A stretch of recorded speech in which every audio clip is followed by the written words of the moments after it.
3rd gen Ram with a 6.7 Cummins. I got some rattling noise.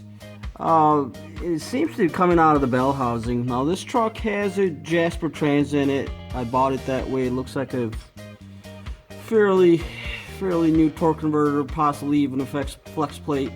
I checked all the bolts on the torque converter. Those seem to be okay, so those were not loose. So let's fire it up and see what it sounds like.